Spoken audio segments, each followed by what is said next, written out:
Hey, you're listening to the James Altucher Show on YouTube, where you'll hear directly from peak performers who have defeated all odds and decided that the only way to be truly successful in a world totally out of balance is to choose yourself. I upload a new video every Monday, Tuesday, and Thursday, so please subscribe to my channel, click on the bell notification now so you don't miss a thing.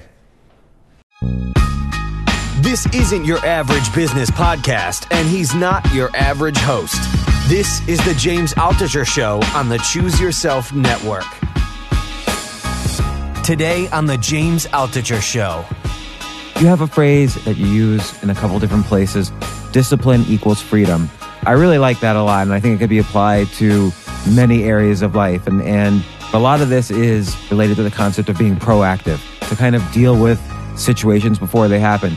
You know, I don't want to go completely in depth on the military history at this point, but I might a little bit. So the Germans kind of created this idea of decentralized command. They created it after the Battle of Jena, where they got beat by Napoleon, and they just couldn't maneuver their troops fast enough because the senior leadership would try and control each individual move. And on a battlefield, you can't control these individual moves. They happen so rapidly that your leaders that are in the field need to say, oh, we're getting flanked. We need to move over here. We're going to make it happen. So that's where they came up with this idea of totally decentralized command and this idea of commander's intent. And what the U.S. military did, because the U.S. military is a big bureaucratic machine, is make briefings for our operations that would be 100 or 150 PowerPoint slides deep, of telling, okay, this is what's going to happen here. Here's our contingency if this happened. Here's our contingency if this happens. These massive plans. And at the end of this whole big briefings, we'd have a little line that said commander's intent. You know, my commander's intent, my end state that I'm going for is this. And this one critic of the way we planned said that the commander's intent shouldn't be one line on the end of a 50-page briefing. It should replace the whole briefing.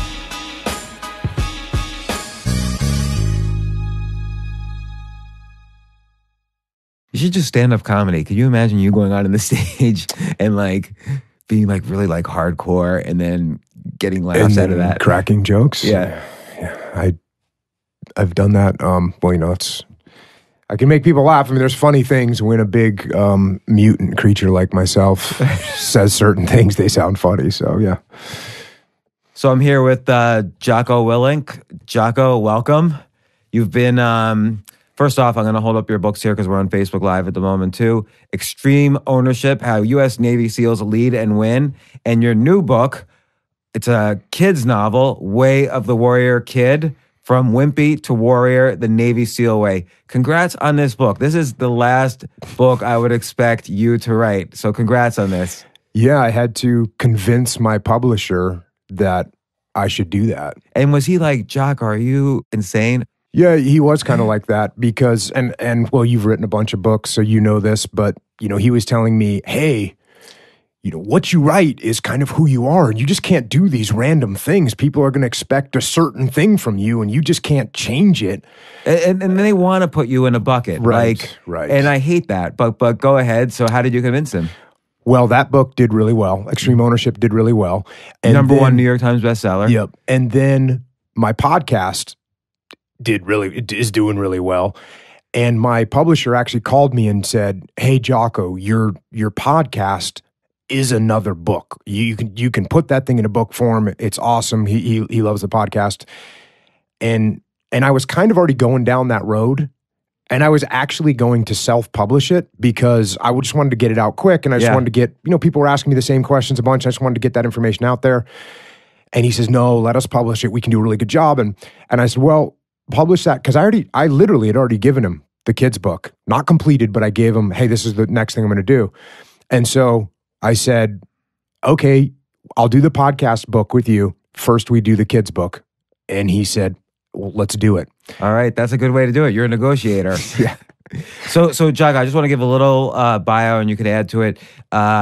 You were in the Navy SEALs for, I'm guessing, about 14, 15 years? 20 years. Yep. And you were deployed to Iraq. And as shown in this book, Extreme Ownership, you were in a lot of dangerous, heavy fire situations where They were the ultimate high stakes. You lost friends, and you were the commander of your SEAL unit there and had to make lots of life and death decisions under, what is it called, the line of fire. But out of that, you cultivated all of these leadership lessons that you now apply in your company, Echelon Front, where you help businesses deal with leadership issues. And I just want to express a lot of these leadership issues you discovered on the battlefield, again, in these high-stakes situations. But these leadership lessons are useful for anybody, career, relationships, just life decisions in general. But I have to admit, I was a bit nervous coming in to interview you. Like, you see this cover on the Way of the Warrior Kid? So I'm 49, and this is me right now. Like, I can't do a pull-up, and I never been in the battlefield, obviously, or I would look completely different. And I don't know, I was just nervous about it. Like, maybe you would judge me for that somehow. I've been under adversity, incredible adversity, right, but not with anybody shooting a gun at me. Yeah, well, I think that, that kid in that book, the character's name is Mark, and I think that's representative of most kids. Most kids, being a kid's not easy. You're transforming and becoming a human being where, at some point you have everyone taking care of you and protecting you, and then all of a sudden you're out in the world. And so everybody goes through that hard time where pull-ups is one example, but what could, this kid not do? This kid couldn't win the spelling bee and was ashamed of it. And that the kid in the book doesn't know his times tables. And that's taken directly from one of my kids, that she didn't know her times tables, and she was so frustrated about not knowing her times tables. And I don't know if depressed is a strong word, but all of a sudden she thought she was stupid. And I said to her, well, have you studied? What method are you using to study? And she says, she's in 4th grade or something. She says, no, what do you mean? And I said, well, you need to study to learn them. You just can't know them. The world, you just don't know things. The software doesn't come in the brain. You have to program it. That's a lesson that needs to be learned, though. Exactly. And so then I said, oh, okay, well, let's sit down. We'll make flashcards. And then in, a half an hour, she knew all of her times tables. But it's a lesson that has to be learned. And that's one of the lessons that's in the book. And again, you can apply that to anything. If it's learning a language, if it's you're struggling with certain areas in school, certain subjects in school, you need to study.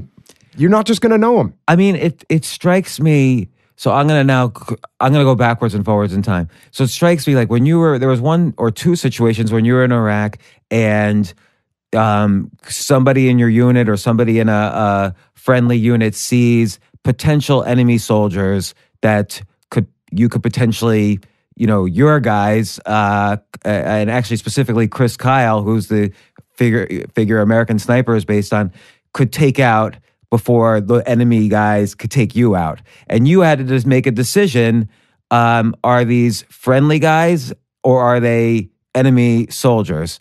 And all the evidence seemed to point that they were enemy soldiers.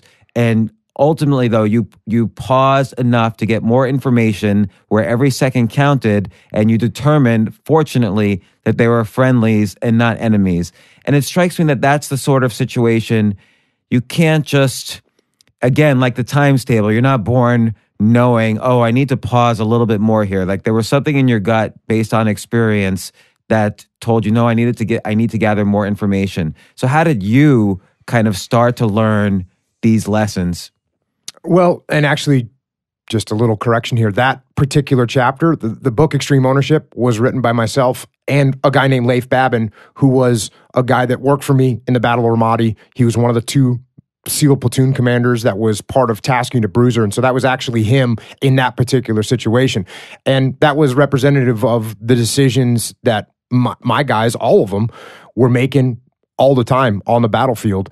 And there's a bunch of little techniques that you have to get accustomed to make those decisions. And one thing I talk about all the time is having the ability to detach yourself from the situation and not get totally wrapped up in the emotion. I mean, in that particular situation, the Army guys were telling Leif, take the shot, kill these guys. These are bad guys. Kill, take the shot, take the shot. And Leif just had to step back and say, okay, let me think about this first before I tell Chris to take the shot. Because trust me, if Chris is taking the shot, someone's getting killed. I mean, he was a very effective sniper. And even Chris didn't feel comfortable with it. That's why Chris was asking the question. So the question started with Chris because Chris didn't need our authority to take the shot. None of our snipers, none of our machine gunners did. They knew what the intent of the operations were. So if they were asking a question, they had a concern. And so that gives us a concern right away. What do you think his concern was? Like, was it a gut thing or did he notice something unusual? He couldn't positively identify the target. And if we can't positively identify the target, then we're not going to take the shot, especially in a moment when there's friendly forces maneuvering around the battlefield. And again, if you remember the first chapter of the book, it's a situation that goes bad, and there's what we call a blue on blue, a fratricide, where one of my SEALs shot and killed a friendly Iraqi soldier, and the big firefight broke out, and it was a nightmare. And that happened within a couple weeks of being on deployment. So we had the worst, in my opinion, the worst thing that can happen in combat is friendly fire death, is fratricide. When you kill your brother, that's the worst thing that can happen. And so we'd had that lesson early in deployment. So everybody had that in the back of their mind. And so if they weren't 100% sure about a shot, they would try and figure out get more clarity on the situation so that they could make a good decision. So that first chapter was very interesting because it sort of leads to the title of the book and kind of pervades the lessons from the rest of the book, but also pervades, I think, leadership lessons in every area of life. And so your book's called Extreme Ownership. And in that particular chapter, everybody, in the postmortem, people wanted to know essentially who's to blame. I'm just putting it like simply, who's to blame? And, a lot of people were saying they were to blame. Let's say the person who fired the gun, or let's say the person who identified someone who could potentially be an enemy. But you stood up there as the commander and said, no, I'm to blame. Here are the things where I could have done it better. And so this idea of extreme ownership, both when you're managing down and managing up, becomes extremely important. I think this is important in the workplace. It's important in, if you're writing a book. It's important if you're any endeavor, right? Important in life. So maybe define it a little bit more, outside the battlefield. Yeah, it's what you said. It's a mindset where you're not going to blame anybody else. You're not going to blame anything else. You're going to take ownership when there's a problem, and you're going to get the problem solved. It's that simple. So many people in so many different situations, in business and in life, when something's not going their way, they say, oh, well, the market turned against me, so, that's not my fault. Or, my competitor did things I didn't expect them to do, so that's not my fault, and that's why we're losing money this quarter. Or in their life, they say, I'm out of shape, but that's because I hurt my knee, 3 months ago, and so I haven't been able to work out because it's been making me limp. And so all you're doing is blaming other people or other things for things that are going wrong in your life. And all those situations, if you won't solve those situations if you don't take ownership of them. So if the market changed and you say, hey, the market changed, there's nothing I can do about it. Well, guess what? You're a business person. Yes, there are things you can do about it when the market changed. First of all, you can have contingency plans set up. Second of all, you can have multiple different streams of incomes and other possibilities of making things happen, or you can react quickly when the market turns. There's things that you can do proactively to overcome those setbacks. Same thing with an injury. Oh, my knee's hurt. Okay, so what can I do now? Nothing? Does that require couch sitting for the next 6 months? And eating Doritos? Negative, actually. It means you can work out with one leg. Maybe you can swim. Maybe you can do a bunch of pull-ups and work your upper body strength.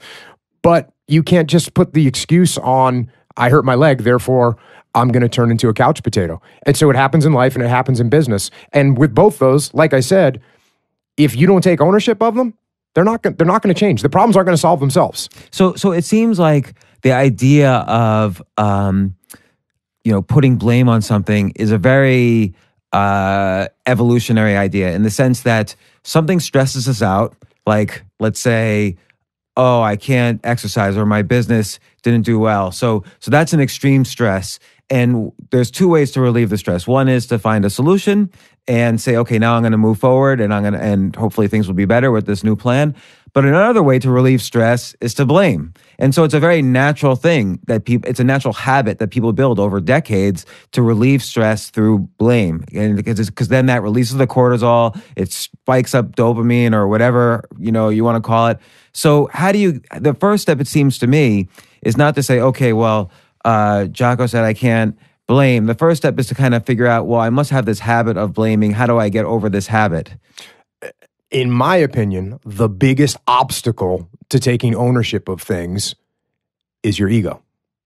It's your ego, because it hurts. Even in that situation in the book, right? When, I'd spent at that point 15 or 16 years in the SEAL teams. It was my whole life. I'd built up a fairly solid reputation as a SEAL and as a leader, and I'd already deployed to Iraq and run a bunch of really successful, good operations. And now I got picked up for a commissioning program. I had a great career. And now this horrible thing happened, the worst thing that can happen on the battlefield. And so for me, my ego was the first thing I had to overcome. Or I should say the biggest thing I had to overcome. Because for me to say, hey guys, this horrible thing that happened, this was my fault, that stings. And I think that's the hardest thing that people have to deal with. And I think if you can look past what that initial sting feels like, you'll see that in the long run, it's very beneficial. Because if you and I are working together and you're my boss and something goes wrong, and I say, well, hey, sorry, it was Mike over there, it was his fault. And then the next thing goes wrong and I say it was Bill's fault. Well, you're looking at me and thinking, okay, so this guy's not responsible for anything. And eventually you say, well, if you're not responsible for anything, why are you here? Whereas if I say, hey, James, this is what happened. This is the mistakes that we made as a team. I'm responsible for the team, and this is what I'm going to do to fix it next time. You think to yourself, okay, my guy's taking charge of this, and he's going to get it solved. So now let me take that one step further. You're reporting to me on this, and you're taking blame. Obviously, there's some way also in which I did not strengthen the communication between the two of us. So I need to also share that blame. So what should I say as your leader to kind of share in that responsibility? Well, this is the classic example. If I'm the boss and I say, James, this project failed, you should have done a better job, you're a disaster, I can't trust you with stuff anymore. Okay, what's your reaction? Well, I'm going to probably hate you. There you go. And then quit. At the most, at the minimum, you get defensive. At the maximum, you hate me and you don't want to work with me and you're going to sabotage what's going on. So this was nothing productive here. Whereas if I were to say, hey, James, obviously this project didn't go the way we wanted it to. I think there's some mistakes I made in explaining to you exactly what we were trying to get done and what the parameters are that we wanted to get it done in. And here's the things I want to change next time around to make sure that I do a better job giving you guidance and giving you direction so you can do a better job. Now, most people, their reaction to that is my boss is taking the blame for something that I screwed up. What a good boss. And you know what, boss? Hey, it's not your fault. I should have asked better questions. And so now what we have is we have a whole team where everyone is trying to solve the problems instead of just pointing fingers at each other. Well, I find in most leadership situations like that what breaks down is ultimately agreements. So you think I agreed to something and I think you agreed to something, because there's a lot of agreements that are written down in the job description and contracts and whatever. But there are a lot of agreements between boss and employee or underling, whatever, where they're implicit agreements and your understanding of that might be different than mine. And I think as these situations happen, you kind of learn to communicate to develop what these agreements are. Yeah, and one of the ways I learned to do this in the military, and now I teach this when I'm working with businesses or we're providing consulting services for a business. You're exactly right, and you know this from being in business.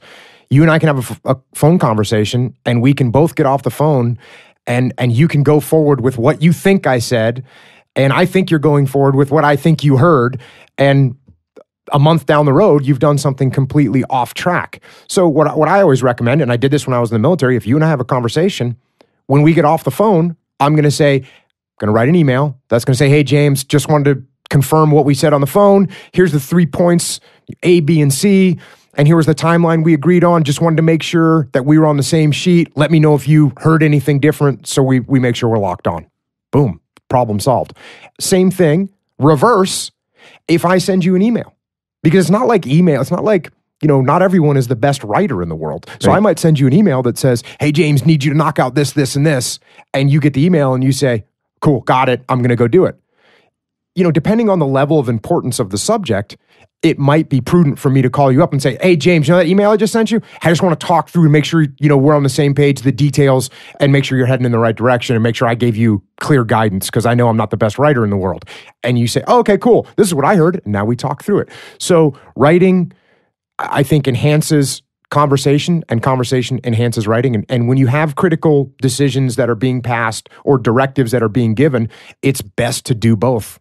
Yeah, and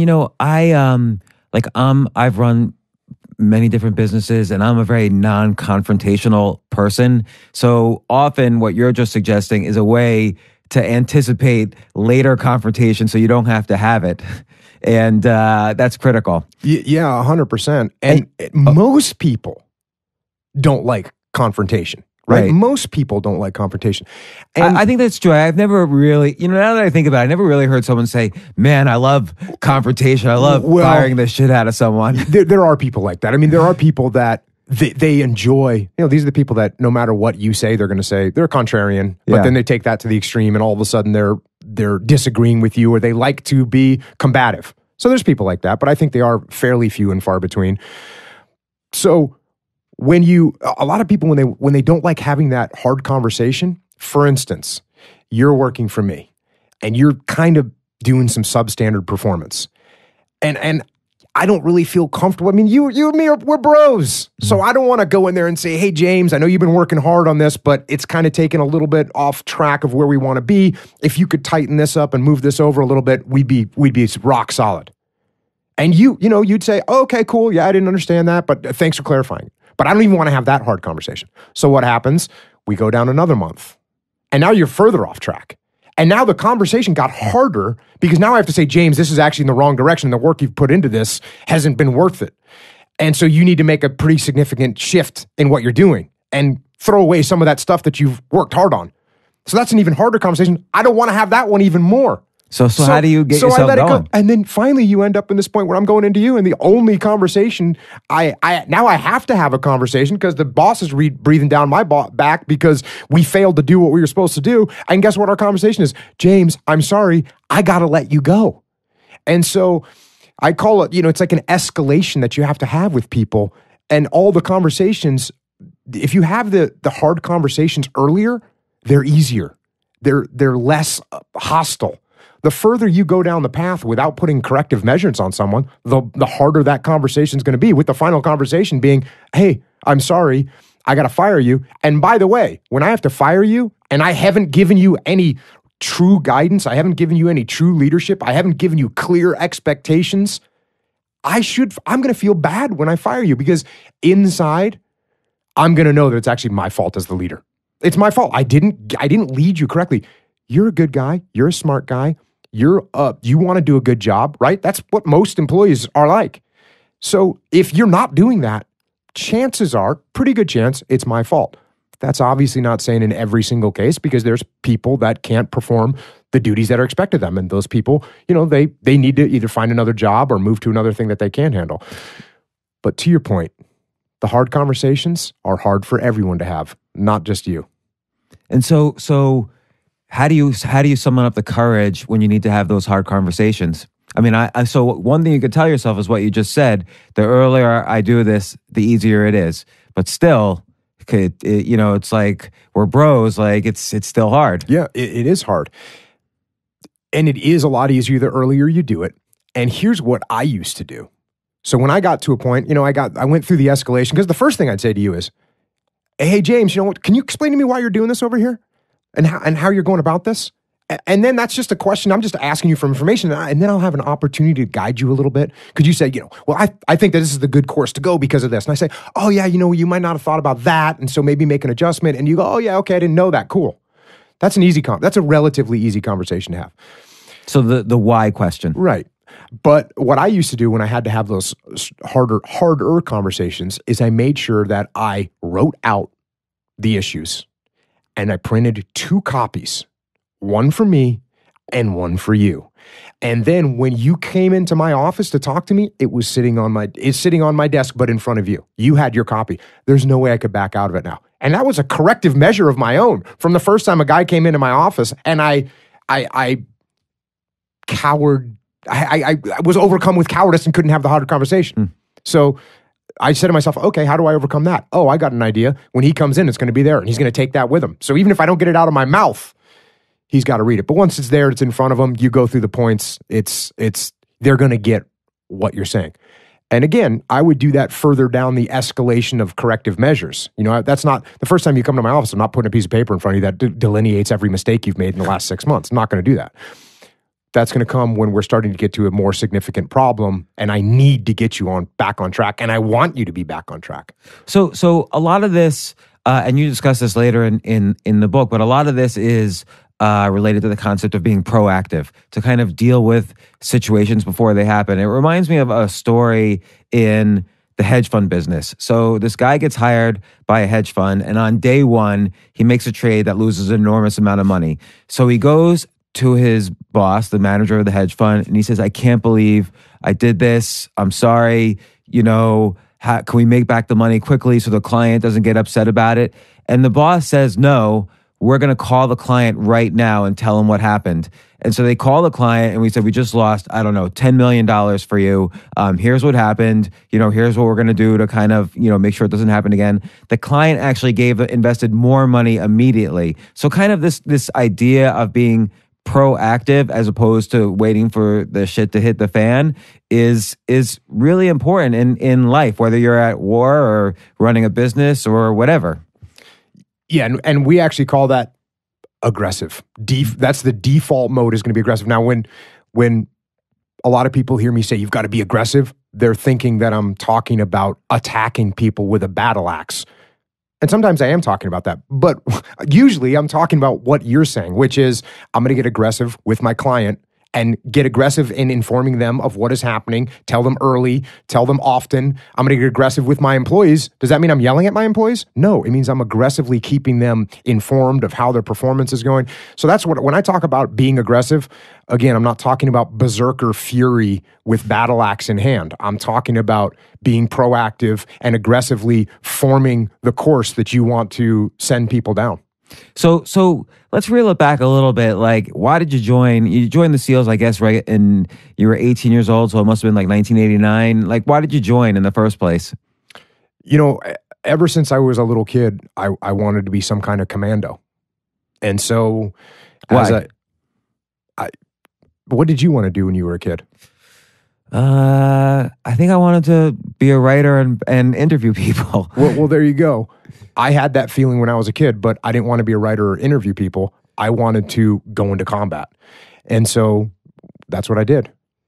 And now in 1989, did you get the sense that, I mean, at that time, you know, the Cold War was ending. It seemed like world peace was here forever. Like it almost would have been, and my guess is people joining the military, I mean, military budgets were going down. What did you think, you know, were you kind of geared up all along to join the military, or did you think that you were going to end up in wars, or what were you thinking? My geopolitical sense of the world at age 18 was pretty minimalistic. And what I thought was, if you're in the SEAL teams, you're going to go fight wars. There's wars going on somewhere. There's a war in Nicaragua. There's a war in South Africa or in Africa. There's wars all over the world. And I'm sure, in my mind, again, this is what I was thinking, in my mind, well, I'm going to be in the SEAL teams. I'm going to go fight all those wars. So let's do this. And when I got to the SEAL teams in the 90s, in 1991, when I got to SEAL Team 1, there was no war going on. And we call it the dry years because all we did was train a bunch and train some more, and that's what we did. So you were training, I mean, you were training basically for 10 years before 9/11. I was in the SEAL teams for 13 years before I shot my weapon at the enemy. And was there ever a point where you figured, okay, I've been here 5 years, 6 years, now's the time to do something else? No, because it was awesome. Even without a war going on, hanging out with these guys that are in the SEAL teams, and even though you're not in combat, you're shooting machine guns, blowing things up, jumping out of airplanes, running on the beach. You know, you show up to work in the morning. We would show up to work. We would train some martial arts for a while, and then we'd have a little meeting, and then we'd go work out for 2 hours, and then we get. I was like 35 years old and making good. You know, you make good money in the military, in the SEAL teams. You make good money, and I wasn't even wearing a shirt at work. It was just awesome. So no, I had no.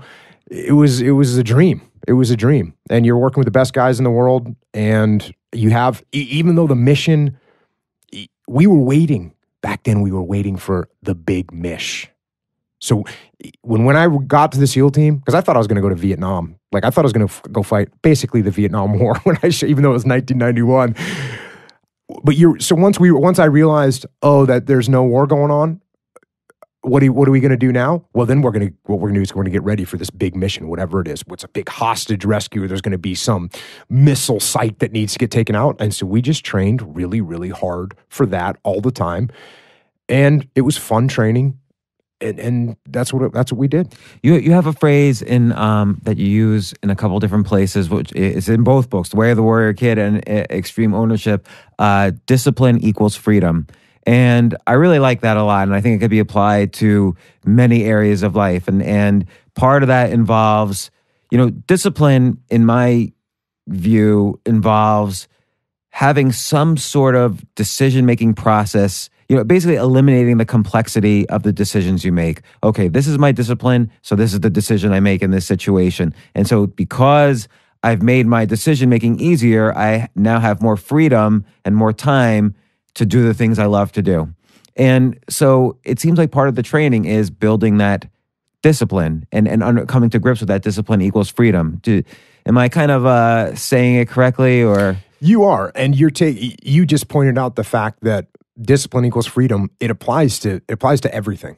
And, even as far as being an artist goes. And one of my favorite examples to bring up is Jimmy Page from Led Zeppelin. Are you a Led Zeppelin fan? Yeah, of course. So Jimmy Page, he was one of the most sought after studio musicians in England. And if you don't know what a studio musician does, they sit and they get told, play these notes for this commercial that's coming on, or play these notes for this album that's coming out that you're not going to be even recognized on, but you play these notes. And so he just played what he was told to play, and he was highly disciplined and did that all the time, so that by the time he was in Led Zeppelin, he could do whatever he wanted with that guitar because he had had so much discipline in the past, training for those moments when he was going to take a violin. What's that thing called? The violin thing. I don't know. The bow. Yeah, the bow from he was going to take that violin bow and play his electric guitar with it. You can't do that unless you're highly disciplined. So it applies in art or music, and it applies to what you just said, to your personal life. If you want to have more free time, then you've got to have the discipline to say no to the things that are going to eat up a bunch of your time. And you can't kind of come up with the rationales for no on the fly. It has to go back to a discipline, or you list, like in The Way of the Warrior Kid, you list various pages of, codes of the Rangers, codes of the SEAL, codes of the Bushido, and whatever code you subscribe to, that kind of helps sort of internalize your own discipline. You don't have to follow someone else's code. You can develop your own, but I think that helps building your own discipline. Absolutely. I think that, even with mission planning in the military, we would have something called commander's intent. And what that really means is, hey, guys, this is what I want to get accomplished. This thing here is the end state that we're trying to make happen. And as long as everybody knows what that end state is, they can accomplish it however they want. They can go over the hill. They can go around the hill. They can go through the hill. They can do a various bunch of methods to get there. And it's the same thing with life. If you know what you're trying to get to, and just like you said, if you know what your core beliefs are, then when you get confronted with an issue or a question or a problem, and you just know, hey, I'm going to maintain my core beliefs on this, I'm going to follow my code, it's going to make it a lot easier for you. I wanna hit that actually for a second, but first, this one story about Jimmy Page. He was a studio musician for the Who, and he goes and tells, I forget who within the Who. He says, "Oh, I'm going to start my own band, instead of just like hanging out with you guys all the time." And the guy was like, who, I forget if it was the which person in the Who, but the guy was like, "Oh, that's going to go down like a sinking ship," and so that's why he named Led Zeppelin, because the Zeppelin, I think went it down. was. I heard the story was like metal balloon. Or you're going to crash like a lead balloon or something like that. Yeah. So they named it Led Zeppelin. Yeah. Yeah, for sure. And because I guess he knew his skills and he knew he had that discipline, he knew that whatever he did was gonna succeed, or he had a strong sense of it. No doubt. So, but end state, the phrase end state's interesting because it's not quite the same as a mission statement. An end state is a particular state in mind that you can visualize. Like, this is where I'm going to end up. And then you could kind of backtrack from that and see all the things, not only that you have to do moving forward, but all the contingencies and the things that can go wrong. And you bring up this a lot in extreme ownership, particularly in a war situation, but I think in any life situation, lots of things can go wrong along the way of achieving that end state. And you really have to list them out and figure out what you're going to do. And that's, what you're saying a leader does. I don't want to go completely in depth on the military history at this point, but I might a little bit. So there was, the Germans kind of created this idea of decentralized command. They created it after the Battle of Jena, where they got beat by Napoleon, and they just couldn't maneuver their troops fast enough because all they would try and do is control, the senior leadership would try and control each individual move. And on a battlefield, you can't control these individual moves. They happen so rapidly that your leaders that are in the field need to say, "Oh, we're getting flanked. We need to move over here. We're going to make it happen." So that's where they came up with this idea of totally decentralized command and this idea of commander's intent, which is very, very similar to end state. And as the U.S. and the rest of the militaries in the world tried to adapt this policy and this concept of decentralized command and using commander's intent to guide people, what the U.S. military did, because the U.S. military is a big bureaucratic machine, is we would make briefings for our operations that would be 100 or 150 PowerPoint slides deep of telling, okay, this is what's going to happen here. Here's our contingency if this happened. Here's our contingency if this happens. These massive plans. And there's a quote that I dug up that the other specialists in this type of decentralized command looked at kind of how America was doing it and said, because at the end of this whole big briefings, we'd have a little line that said commander's intent. My commander's intent, my end state that I'm going for is this. And this one critic of the way we planned said that the commander's intent shouldn't be one line on the end of a 50-page briefing. It should replace the whole briefing, which is pretty cool. But I will push back at you for a second, which is that when you're in the chapter on managing upwards and leading upwards, you kind of do have to put in as much information as possible so that the leaders have faith and don't try to micromanage you, when you're at the finish line already. 100%. So how do you reconcile the decentralized command where you're kind of giving a lot of trust to the people below you, but also making sure the people above you are fully informed and then they're not going to kind of ask the wrong questions at the last minute? Well, the people below me in the chain of command, we're going to build up trust. We're going to build up a relationship. And how do you build up trust with somebody?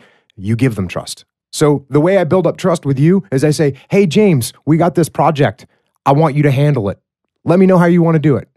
And that you're seeing that I trust you. And now you're putting trust in me. So now my guidance means more. So that's an effective way to build trust. I like the phrase, "Let me know how you want to do it," because that means they now have to communicate back to you. They can't just say, "You got it, sir," and then they go off and they come back with something you didn't expect. Right. I'm going to keep some control. It's going to be a nice indirect control, but I'm going to keep some control. So that way, when you come back to me an hour later and say, "Hey, here's our overall concept of operations," I say, "Oh yeah, that's pretty good. Hey, make this one adjustment over there.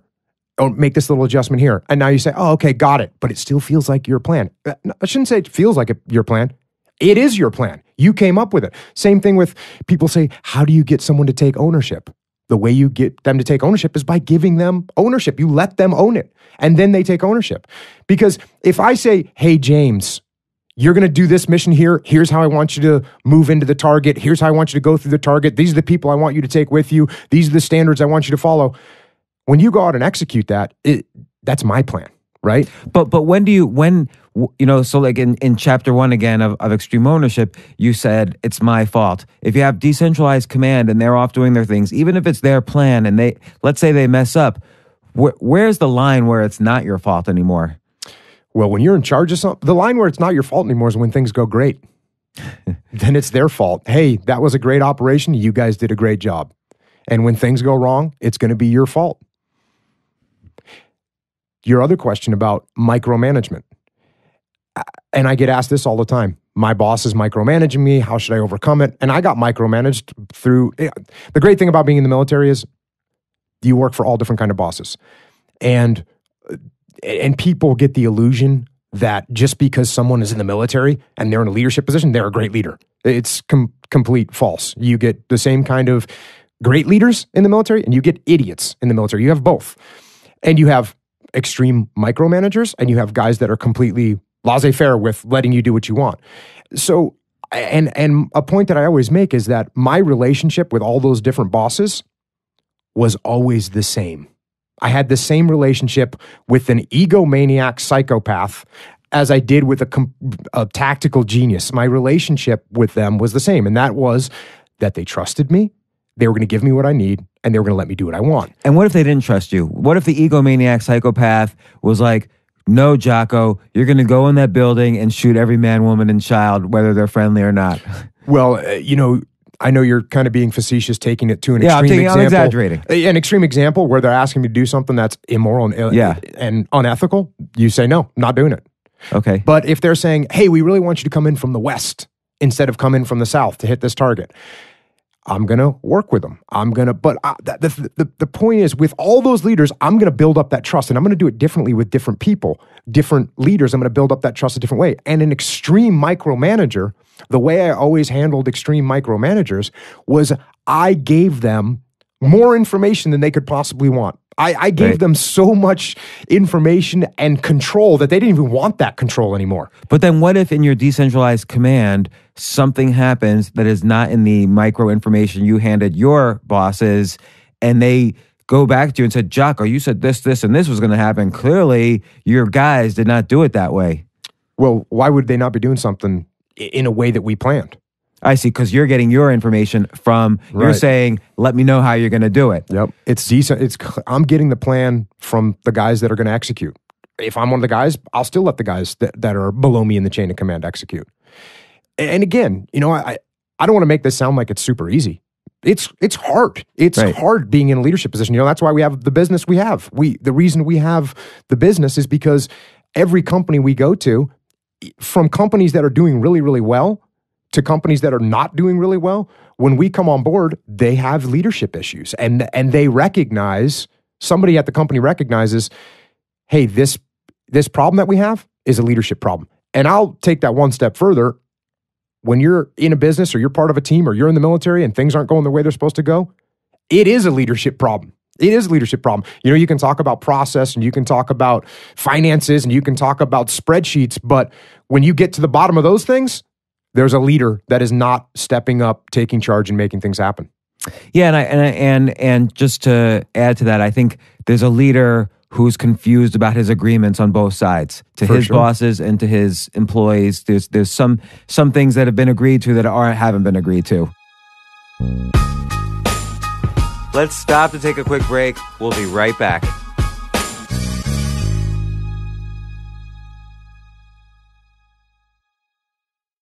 Every podcast I do is so personal and special to me. Help people discover this podcast. Please take a moment to subscribe to the show on Apple Podcasts or wherever it is you get your podcasts. It will only take you a second, but it will help other people discover the podcast. And my goal is to share this great content with as many people as possible. To see the show notes, just head on over to jamesaltucher.com/podcast. While you are there, you can join my free insiders list to get notified when I post a new podcast. Every day, I also share my best and most controversial ideas. You won't get this stuff anywhere else. Thanks so much for joining me on the journey of this podcast.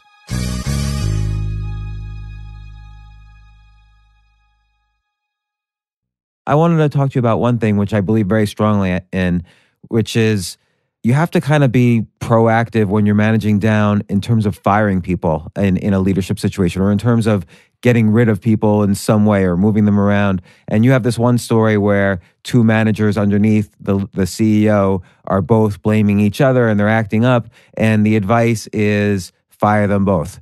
And I agree with that very strongly. So as someone who's run companies, I always noticed if one person is a problem, that's like a cancer, and they're out there taking smoking breaks with the other employees, and the cancer spreads. And you have to kind of, if you can't solve the problem very quickly, you have to eliminate the cancer or it spreads.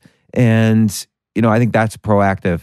And I'm just curious, where you kind of picked up that instinct. Well, that definitely was something that I saw when I was in the military. There was a leader and a subordinate leader that couldn't get along. And hey, I can't get along with this guy. I can't work with this guy. I can't work with him either. And the commanding officer said, okay, it's Friday. When you guys come back in on Monday, have a solution of how you're going to work together. And I think that was completely fair. They came in on Monday and they both held the ground. I can't work with him. I can't work with him. And the commanding officer said, okay, you're both fired. And it kind of surprised me, because it was a very aggressive move by the commanding officer to fire two leaders that were getting ready to deploy, but he did it. And I get asked the question a lot of, hey, I've got this guy that I'm working with, and he's an egomaniac, and he's my peer, so I can't really do anything, and what should I do? And I want to tell the boss. And to me, that's a real indicator. When you've got somebody that's good, has a lot of potential, they can work with anybody. I could work with, you're a hyper-aggressive, angry guy, I'm going to work with you. We're going to make things work. Oh, you're a laid-back guy that really won't be too aggressive in making things happen? That's okay. I'm going to compliment what you've got going on, and I'm going to make it good, and we're going to get things done, and I'm going to share the credit with you. I'm not looking to take the credit. I'm sharing the credit with you, and we're going to move forward. So I think it's a real indicator when I got a guy that works well with the aggressive guy, and he works well with this passive guy, and he works well with this egomaniac, and he works well with all those people. That guy, I'm actually looking to promote that guy. But the other guy who, I can't work with this guy. I can't work with this guy, he's too aggressive. I can't work with this guy, he's too passive, doesn't get anything done. I can't work with this guy, his ego's too big. That guy is basically raising a flag and alerting me to the fact that I'm not going to put him to a leadership position. Because every human being that you work with is going to have issues, is going to have problems. They're crazy, right? People are, all people, they're crazy. They do crazy, inexplicable things. And you look at them and you say, I can't believe this person's doing that. But what are you going to do? You're going to work through it. You're going to find a way to get the best out of everyone that you have on your team. So, a lot of people write to me and say, oh, I'm feeling stuck. I'm behind the cubicle. I've been working here for 30 years. I don't like my boss. I don't like my job. I wish I could do things, what I want to do in life, but I have, mortgage and this and that. What would you recommend? Again, your extreme ownership plus the discipline equals freedom, which, it's all related. What would you recommend are kind of like the first steps, someone listening to this right now, someone saying, okay, this is easy for Jocko. He trained for 20 years and now he's building this business based on his training. Like it's all kind of flowing together. He's doing what he loves. What if somebody's listening to this saying, I want to do what I love, but I don't know how. I don't know what the first step is. So interestingly, a guy on Twitter, probably a year ago, sent me that, 140 characters. I hate my job, want to do something else, stuck. What should I do? He said me something like that. I wrote back, come up with an exit strategy, execute. And I didn't remember this, right? It was something I tweeted to a guy at 11:30 at night one night, and whatever, 6 months later or 9 months later, he reported back and he said, I came up with an exit strategy, I executed, I started this company, or what, I forget exactly what he did, but he made the move. And so that's my advice when something is happening in your life that you don't like, okay, well, what are you going to do about it? Come up with an exit strategy. I don't promote quit your job tomorrow morning and get rid of all your stuff, have somebody sell all your things in your house and don't own anything. I don't recommend that. You can move in that direction, but what I recommend is come up with an exit strategy, a legitimate exit strategy. I'm going to need this much money in the bank, or I'm going to get rid of this stuff, lower my overhead on my on my weekly or monthly basis. I'm going to lower my overhead, and then I'm going to come up with an exit strategy, and then you execute it. And so it's sort of like, and I'll tell you one more thing is when you're grinding for the man, right? If that's all you're doing, it's gonna burden you, and it's not going to be fun. Once you say, hey, I'm grinding it for the man, but I'm putting money away, and this is part of my exit strategy. Now all of a sudden you're working hard because you want to get more money so you can execute your exit strategy. Next thing you know, you might turn around and figure out that you're good at your job and that works out well. Or the other side of the spectrum, you still hate your job, but you saved money, and now you execute your exit strategy. So it's sort of like come up with this exit strategy, but the key word is do. Every day, do. Like a lot of people kind of sit and think about it or come up with the excuses or come up with the blaming. But I think the important thing is every day do something. And I see this even with all the things that I do. I can sit around and read, but I won't write anything unless I actually sit down in front of a keyboard and type or arrange a podcast or what. What's the hardest part about sitting down at the keyboard and starting to write? I would say telling myself I have to do it, putting the gun to my head that I have to do it. The hardest part in just about any task is starting it, right? For me, because, I've written a couple, but I haven't written 37 books like you have or whatever, but I've written close 2 books while I was working, while I was doing other things. And what I did was like, okay, I have to write. The hardest part of it is opening up the laptop, opening up your word processor and starting to type. Once you're starting to type, okay, well, you're just in the zone and you make it happen. And and people say, what do you do when you hit a writer's block or a creative? I don't care. Write anyways. Keep writing. Write. Just do it. Just do the thing. Same thing with, working out. What if you don't feel like working? It doesn't matter. The hardest part is getting into the gym. Once you're in the gym, what are you going to do? Lay on the floor and not do anything? No, you're going to finish it. You're going to do something. And that something is infinitely better than nothing. And for this exit strategy that you're working on, you have to do something, like you said, every day so that you're making progress towards your goal. Now, I talk, people get into the big goal thing and all this, and I don't really want to go down that road. But, you have your long-term goal and you have... And that long term, it's like shooting a gun. I've told this story before. When you shoot a gun, when you're looking at a target that's far away, after a couple seconds of looking at it, it becomes blurry in your vision. It's just, you get like your eyes water up a little bit. You just can't maintain that long distance focus. So what you do is you actually, when you shoot, you look at the front sight of your weapon, which is, 3 feet away from your eyeball.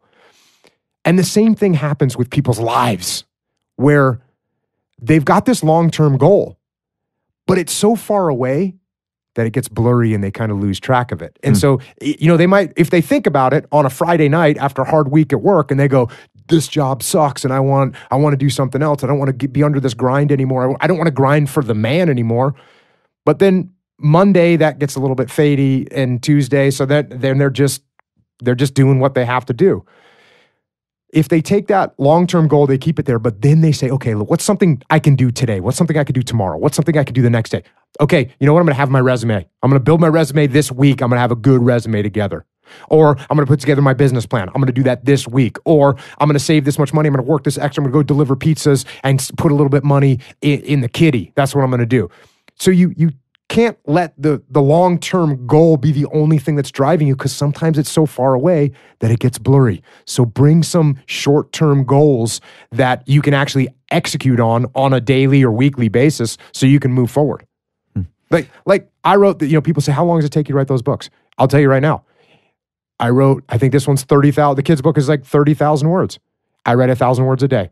That's 30 days. Book's done. Next book. And do I throw away some of those words? Of course I do. Do I have to go back and edit the heck out of them? Yes, I do. But they're going to be there. And then I have that raw material to work with, and I can shape it and clean it up and dial it. I think people don't realize that. Like if you write, for instance, 1,000 words a day, right? Which takes like 45 minutes to an hour, by the way. Right. So that's 365,000 words a year. That's kind of like 7 or 8 books. That's the Gulag Archipelago. People don't realize that it's not. I don't want to say it's easy to write a book because it's not. It's very hard to write a good book, but you can write a book easily in a year. Not necessarily, we don't know good or bad. You improve over time, and you study the books written by others, and you put your best effort into it. But you still have to write the book, and those 1,000 words a day. That's the discipline equals freedom. Like, you don't have to worry about, am I going to get a book done if you know you're going to do 1,000 words a day. I read. On my podcast, I review books. And so I review books about war primarily. And there's so many incredible books that it's hard to narrow down. And one of the things about, we all have little problems in life. And, you open this whole podcast off talking about how I'd been in all these intense situations and all that. And the fact of the matter is, when you compare what I did in my military career compared with so many other military, both enlisted people, officers, leaders, troops, they've done infinitely more than me. And I had I did what I could in my career, but there's, you look at the Battle of Guadalcanal or, the battles in World War I, and the things that those guys suffered through and went through is just, it's incredible. And I had a gentleman on my podcast who was, a pilot in Vietnam. He was shot down 2 times. The second time that he was shot down, he was captured, and he ended up in the Hanoi Hilton, which was the Hanoi Hilton because it was actually nice. He was in South Vietnam, marching up to the north and held in bamboo cages with no food, starved, tortured, wake up in the middle, wounded when he was shot down, and he'd wake up in the middle of the night and there would be rats eating at his wounds.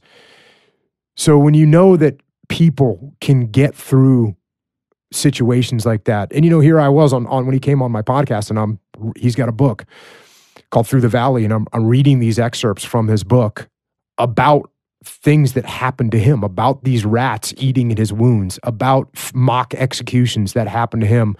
But it to me, my podcast is it's about war and it's about leadership, but ultimately what it's about is it's about human nature, and it's about the way people interact. And when you want to learn about human nature, I'm not going to say it's the best place to learn about human nature, but war certainly amplifies the visibility of human nature, and it makes it very clear to see.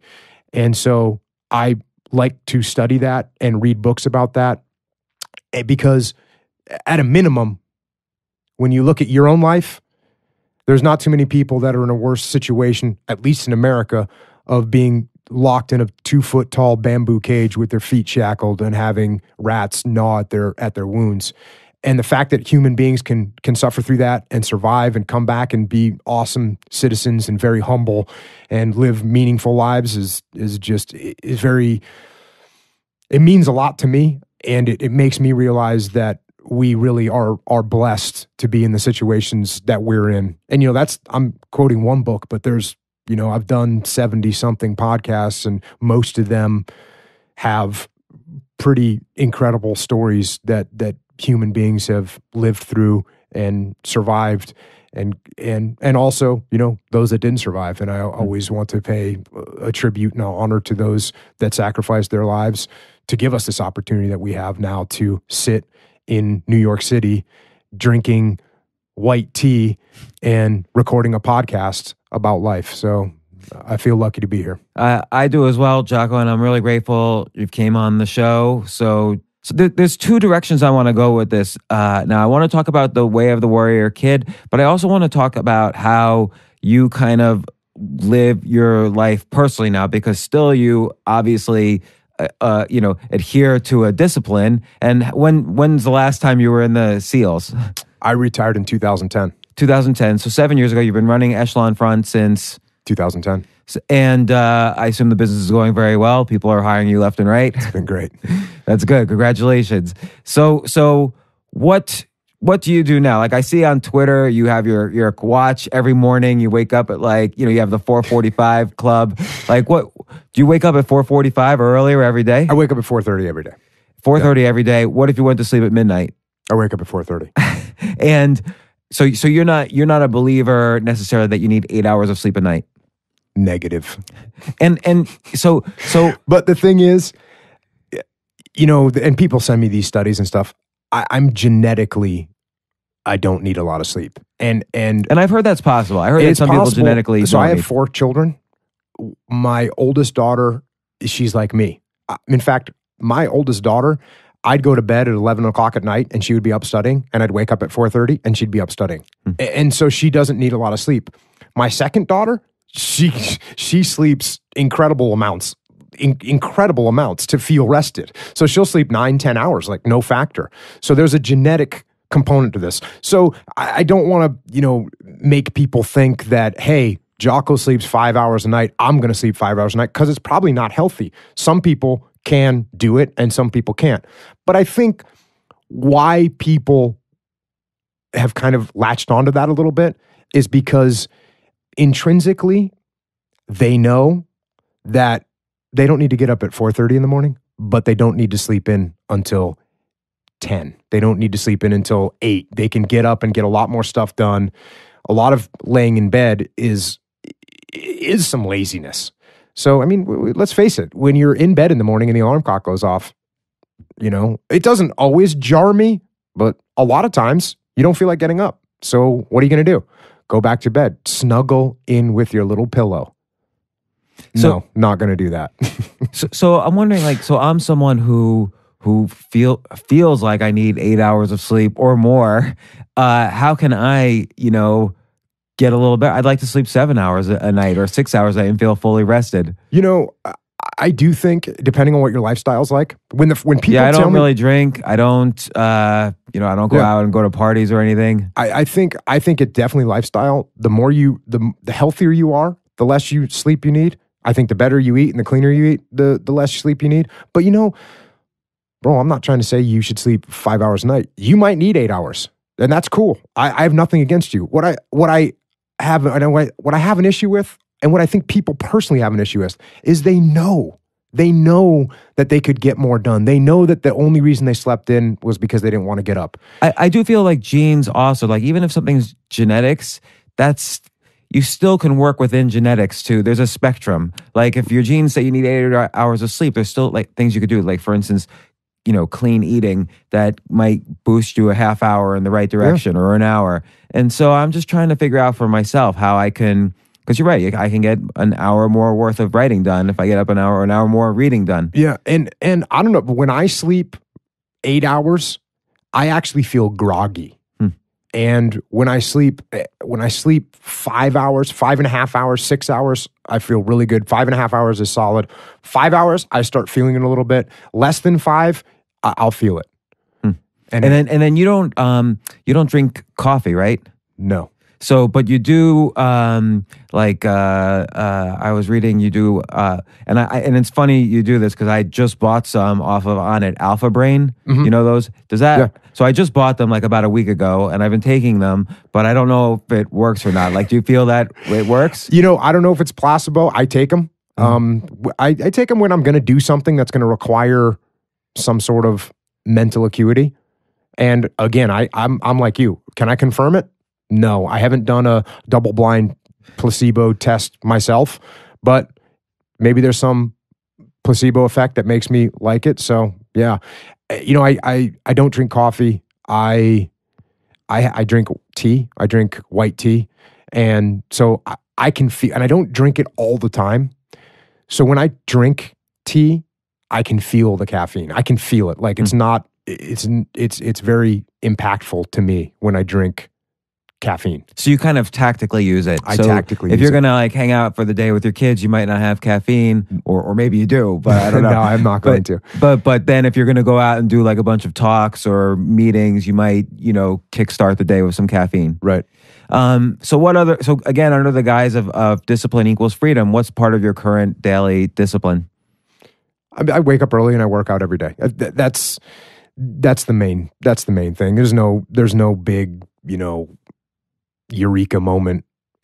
Talk to anybody that does anything, and I've seen you say it. Wake up early and do some physical activity. It's good for your brain. It's good for your body. Again, no eureka moment there. I get up every morning early and I work out.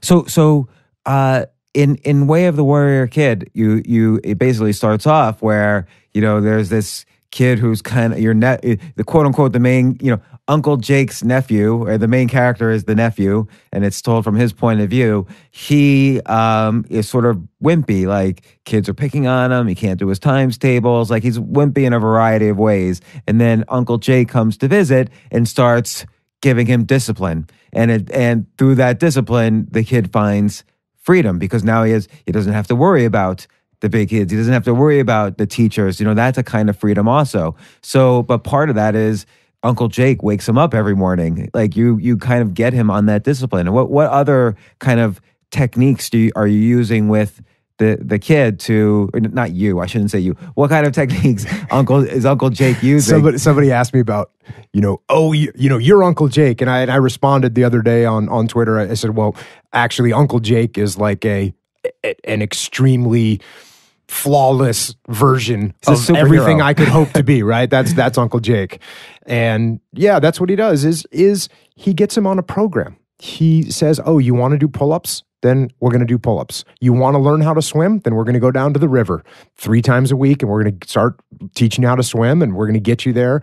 You want to learn your times tables? Okay, we're going to make flashcards. We're going to review them every day. We're going to put you on a stopwatch so you can get done, so you get really super confident. Anything you put a timer on makes everyone freak out. We used to do that a lot of shooting drills when I was in the SEAL teams.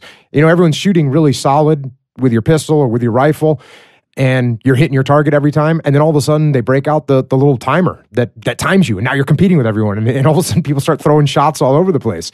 So you put the kid on the timer on the flashcards, and then the last one is the kid's getting picked on, and so his uncle takes him and teaches him, takes him to a jiu-jitsu school where he starts learning grappling and jiu-jitsu.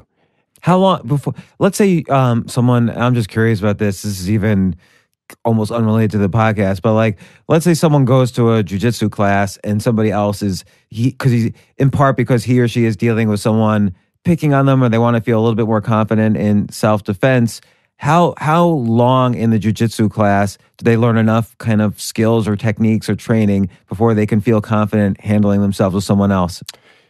It happens very rapidly. And again, there's so many different variables here, but a normal person, let's say a 23-year-old male, if he learns jiu-jitsu for 6 months, he's going to handle himself in 95% of street fights or altercations. One of the best things that he's going to get out of it is he's going to become more aware of what's happening, and he's going to realize that there's a 5% of the people out there that, even though he knows a bunch, is going to destroy him in a street fight. You get somebody that wrestled at Iowa and a little jiu-jitsu for 6 months, that person's going to pick you up and slam you on your head and, possibly give you brain damage. So you get that. But, I own a jiu-jitsu, a mixed martial arts school in San Diego, and we have had all kinds of kids come through there, and a lot of them that start training is because they're getting picked on. And, there's several cases, one I'm thinking of off the top of my head where the dad came in and said, hey, my he's getting picked on, and will this help him? And I said, yes, it will. And 6 months later, one of the kids, it wasn't the kid himself that was getting picked on. It was another kid that was being picked on by one of these bullies. And this kid stepped in and handled it and choked the kid. Mm. And, then called the teacher and said, hey, and all the other kids said, yeah, this bully was picking on us again. And little Jimmy over here somehow made him go to sleep. And that's one of the things you learn in jiu-jitsu. You learn how to do that, but you also learn the power of it. You learn when you need to stop and how you can really hurt somebody with jiu-jitsu. So you need to be very careful with it. But yeah, once you learn it, it's a very powerful, one of my kids, there's a movie called The Incredibles. Did you ever see that movie? Yeah. So one of my kids, is my son actually, when he was, 6 years old or something, he said, hey, Dad, is there really such a thing as superpowers? And I said, my first thought was no. And then I said, yes, there is. Jiu-jitsu. It's like a superpower because you can defeat people and you don't have to cower down to them.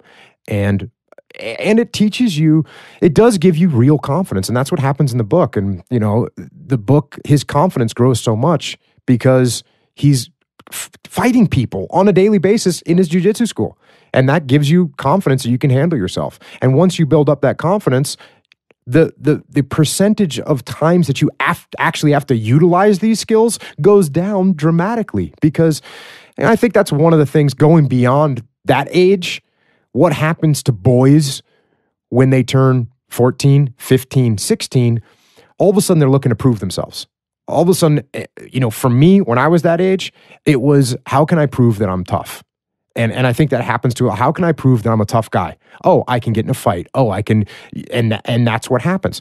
Well, if you're training jiu-jitsu or you're training boxing, you're training wrestling, or you're training Muay Thai, if you're training one of these real martial arts that makes you fight other people, you don't need to prove yourself. You're proving yourself in the gym every day. So I think it gives kids, I think it gives 14, 15, 16-year-old boys real toughness, so they don't have to go out and try and prove their toughness in some other method. There's no manhood drill in America anymore, or in American culture. There's no, those cultures where they jump off the with a vine tied to their leg. You jump off the 40-foot tower and stop right before you hit the ground. There's no ceremony like that. We don't have that. So how does a young boy prove that he's turning into a man?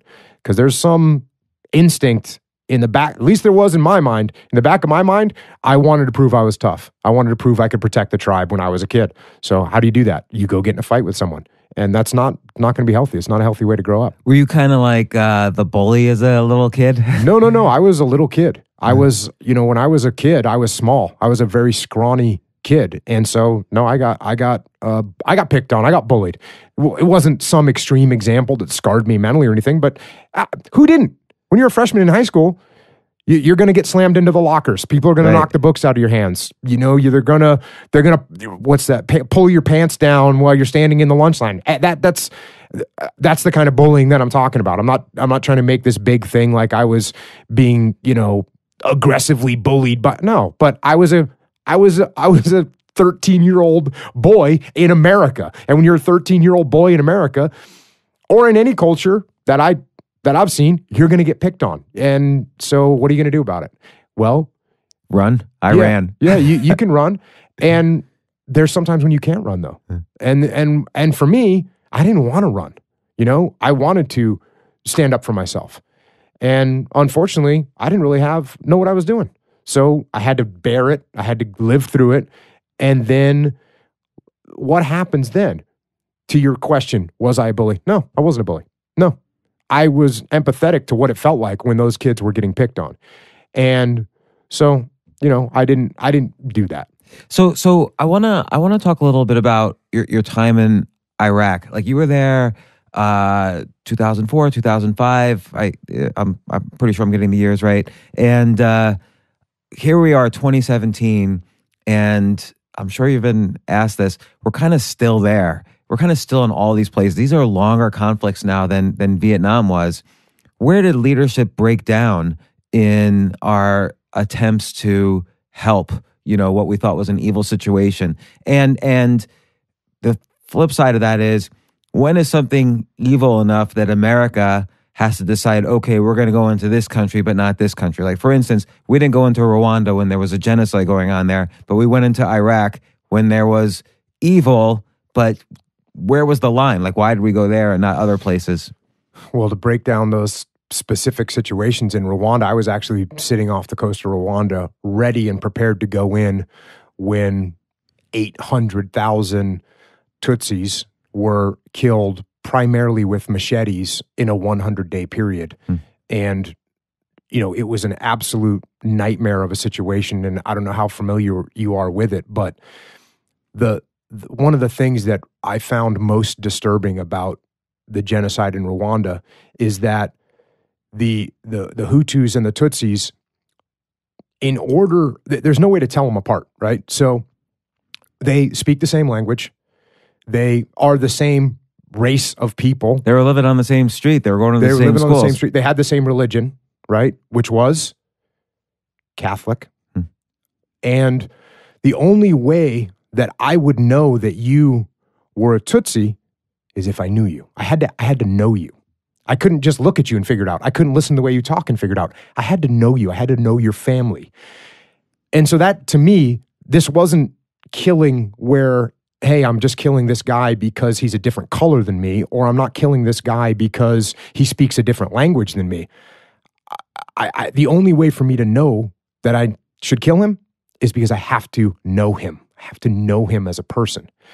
So that's really, really disturbing. Now, I would say the primary reason why we didn't go in to Rwanda is because this was in 1994, and in 1993, we had the Black Hawk Down situation in Somalia. And so we lost a lot of soldiers in that situation. It was an out-of-control situation. Things went really bad. And I think the overall stomach in America was, hey, we don't need to do that again. And so, hey, we're not going to go there. But of course, as time goes by, those feelings fade, and we forget that war is a horrible thing and that horrible things happen in war. And enough time goes by that we see another bad situation and we say, okay, let's go fix this. And that's one of the reasons why the public in America and the government in America said, you know what, we should go into Iraq and help these people. And so do you think it was, our idea of nation building clearly didn't work. So regardless of, let's say, political beliefs, now it's been Republican administrations, somehow or other, we're not making it click in there. We're not, and we've upset the balance of the Middle East. Like Iraq was sort of our buffer against Iran for a long time. In some cases, we armed Iraq. We knew who Saddam Hussein was in the 80s, but we gave him all his military equipment. So where, again, do you think, leadership went wrong or not? Like, what's the situation? So from my perspective, and I understand this is not like, you don't have to be an expert on this. I'm just curious. Well, I spent, what was it? I spent 9 years of my life in wartime military. Mm-hmm. And so we learn a lot about this and we study it all the time. And from my perspective, when we go to war, the biggest thing about going to war is when you go to war, and I've said this before and I'll say it again, you have to have the will. And there's actually two types of will that you need to have when you go to war. The first one is the will to kill. And that sounds pretty easy because, okay, there's bad guys, we're going to go kill the bad guys. But it's not that easy because war isn't that easy. Because when you start killing people, you're not just going to be able to specifically kill the bad guys, and there's going to be innocent casualties. There's going to be innocent civilians. There's going to be women and children that die in war. And there's also going to be, let's say, military on the other side who they're trying to kill you, but they're still just 18-year-old kids. For sure. Who are not necessarily, it's just a circumstance that they happen to be on the other side of you. For sure.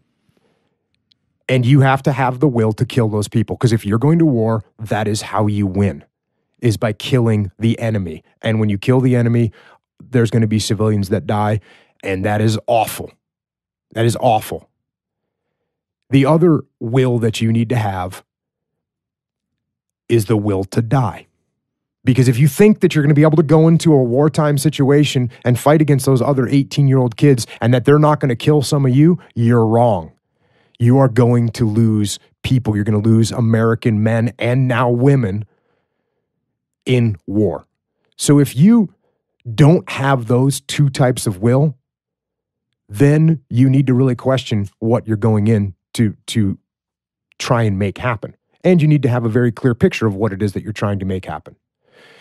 So in Iraq, one of the things that when I talk about this subject is I like to at least give some indication to people of what it was like on the ground. Because what it was like on the ground was not portrayed in the media. It was not portrayed in the media. And life in the Middle East is not portrayed well in the media.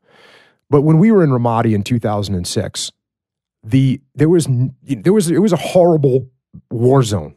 And it was a horrible war zone. The area was pretty much controlled by insurgents. And these insurgents, and there's still hundreds of thousands of people that lived in Ramadi, normal people. And again, I always have to explain what a normal Iraqi family is like, because a normal Iraqi family, Americans don't know what a normal Iraqi family is like. A normal Iraqi family is a normal family. They're just a normal family. There's a dad, there's a mom, there's kids.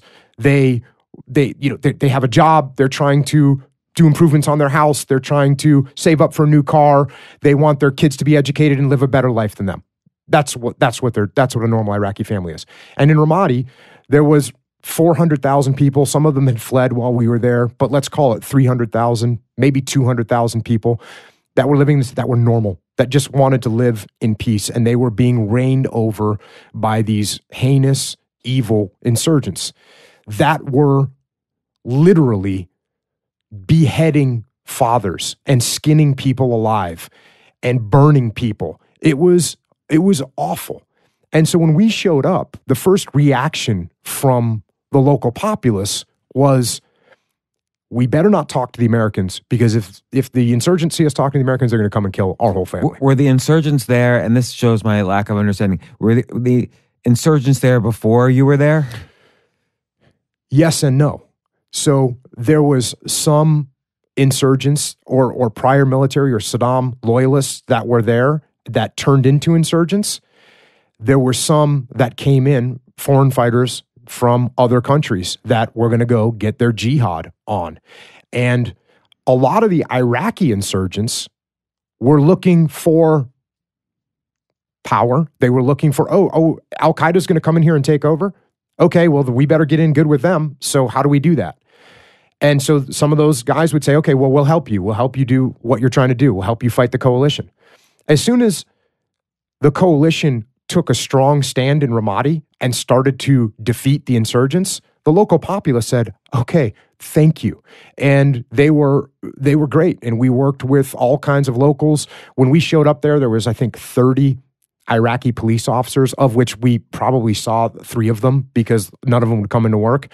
And a year later, there was about 2,400 Iraqi police that were now in charge of their city, and they were keeping it clean and keeping it free of violence. And the violence completely dropped off. And Ramadi was really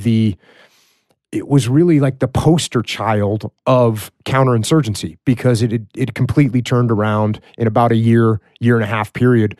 And then it held with probably less crime than many American cities and less violence than many American cities for about 7 years, until the embers of the insurgents that were still glowing, little glowing embers, they started to grow once we pulled out. Once we pulled out, there was, a power vacuum. What do you think we could have done, because it's obvious we can't stay in there forever?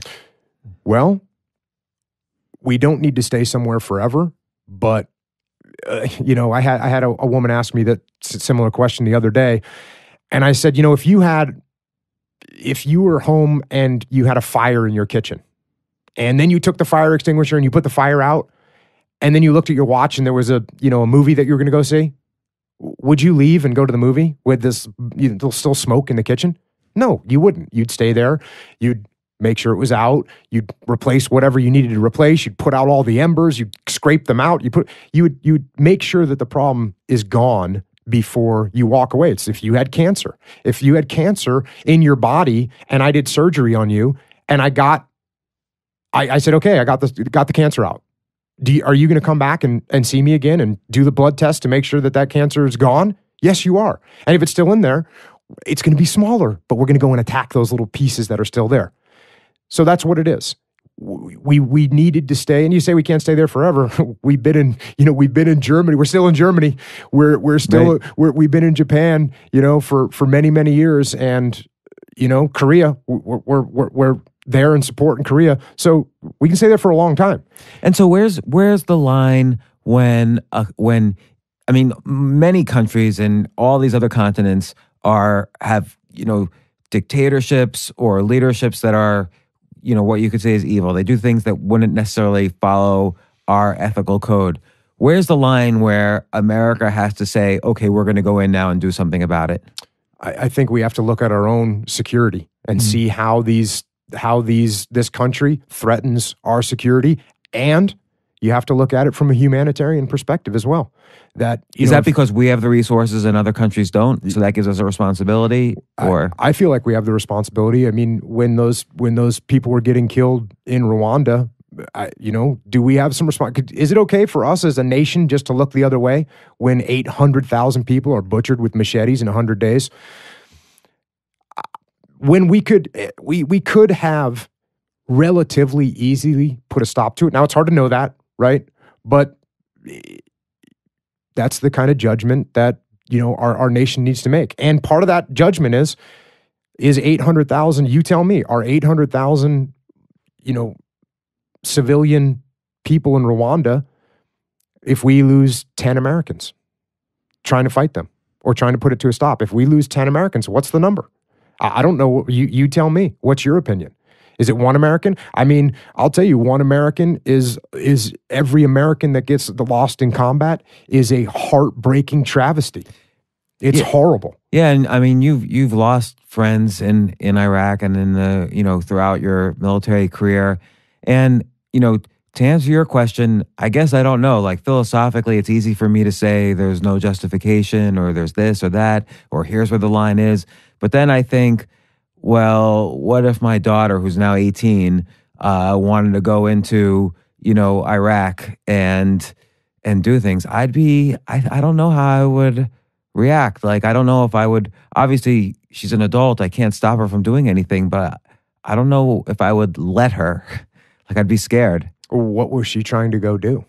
Let's say she wants to fight evil. Let's say she sees evil and she sees this is a way to help. And, let's say she says everything. She wants to, this is potentially dangerous for America. She wants to help for various strategic reasons. She wants to help stop the evil that's happening to women over there in a worst case scenario. She wants to help people from stop being beheaded. She wants to do everything she can. But like you say, there's always the potential. She has to have the will to die to do that. And that would scare me. You only have I only have 2 kids. I'd be scared. No doubt about it. And I think a lot of times people forget that because it's not their kids that are going to war. It's it's someone else's kid that is going to war. And so that's why leadership could potentially break down at the top level. If somebody, whether it's Congress or a president, and I'm not making any judgments against anybody because I don't really know the answers, but does there sometimes happen where it's a breakdown because people don't have skin in the game? I would say, could that happen? Yes, that could. But, there's advisors to the politicians that are military guys. And I'll tell you right now, a lot of times I think military guys get the reputation of being, hawkish and pro-war, when the fact of the matter is I can promise you there's no one that understands the loss of these kids better than people that have been in situations where they've lost their men, their friends, their brothers. And so they weigh that very, very heavily. Yeah, no, it's interesting because like guys like Colin Powell, for instance, he wavered, throughout his career between war situations and no, we can't go in there. So that's an example where, someone has taken both sides and tried to navigate these difficult decisions. So I respect that a lot, and I think it's just a very complicated issue. Yeah, and I will tell you that from my perspective, I talked about being aggressive earlier. I want, the last time I got into a street fight? No. I don't even remember.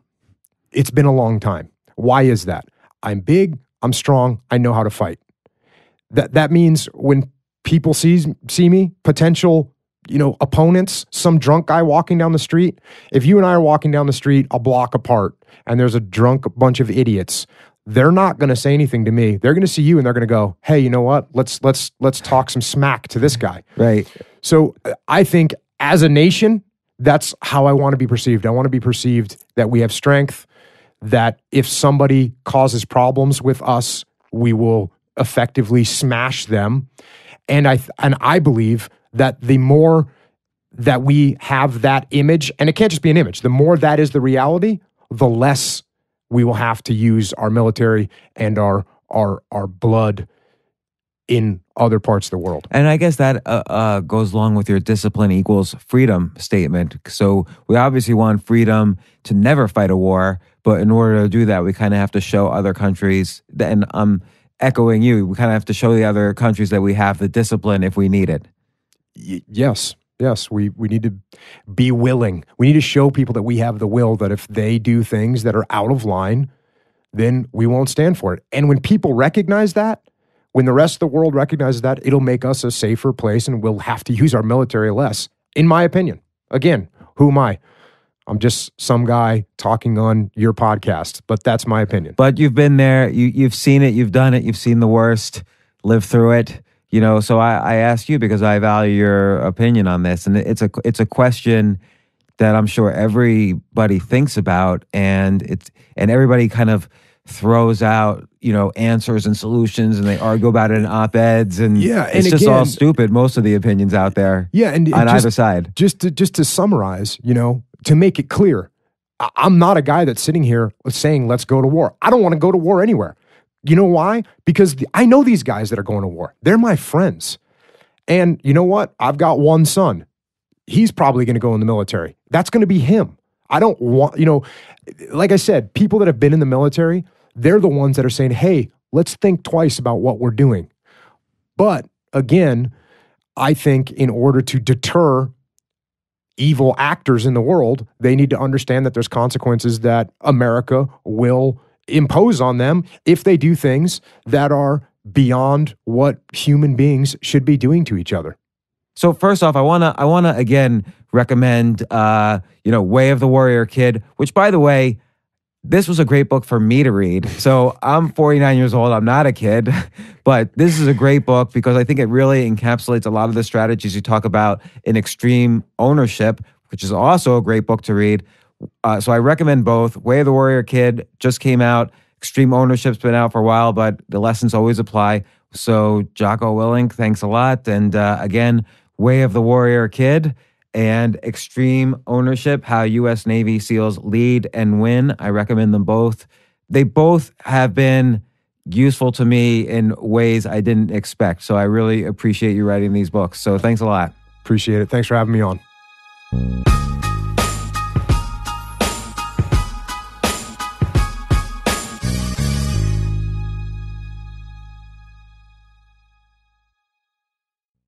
I just want to say thank you to everyone listening to this.